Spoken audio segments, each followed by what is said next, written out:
Hey folks, it's Johnny here coming to you from right outside of Washington, D.C. And in today's film room, we're going to discuss creative ways to go upline. Let's take a look.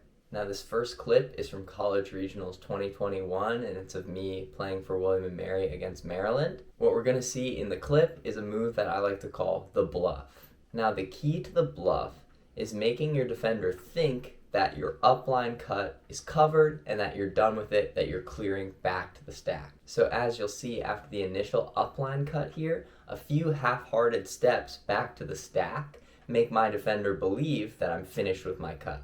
However, after those first few steps, a quick turnaround looking for that second upline option in the series scores the goal.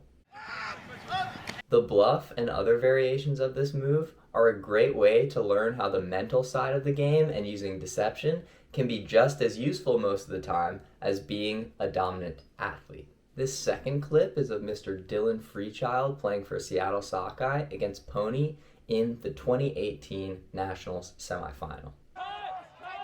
Sednar with the disc. Freechild runs out in front. Now, let's break down the swim into three distinct phases: the setup phase, the decision phase, and the finish phase. To start out here in the setup phase, Dylan simply walks his defender up positive of the disc on the break side. An important note that I want you to take from this part of the clip is the immense change in rhythm and change of pace in Dylan's game. The way that he executes this is by taking advantage of the defender's knowledge of his superior foot speed and starting off slow before quickly snapping into acceleration and speed. Doing so and varying his tempo so quickly makes Dylan one of the most threatening players in small spaces. In this second phase that we'll call the decision phase, Dylan takes his defender, Conrad Schlor, all the way into the disc, much closer than any coach or mentor would teach when teaching an upline cut. However, getting this close allows Dylan to gain the outside advantage, so that outside lane in the upline space, and use his speed to gain separation along that avenue.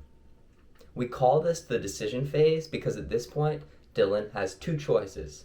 One, he can use the swim, the move we're talking about, to get up line, or he can cut back the way he came to try to get an around.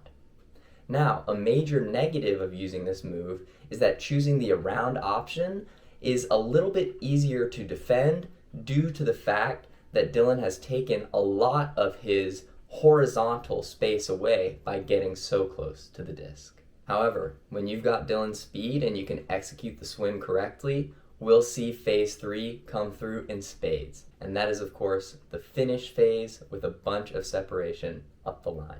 In this last clip, we'll see Sean Keegan of New York Pony execute a move that I'm going to call the whoopsie against DC Truck Stop at the 2019 Pro Championships. The key to the whoopsie, similar to the bluff, is a stutter step of feigned indecision that makes the defender think that you're doing something other than what you're actually trying to do. As we can see here, Keegan rounds the corner to get into position and then stutter steps to make his defender think that he might go into the backfield, when in reality, all Keegan wants to do is go up line.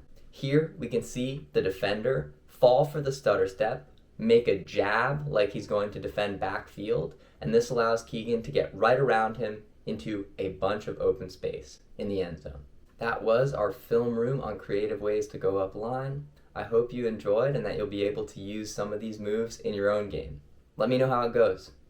Peace.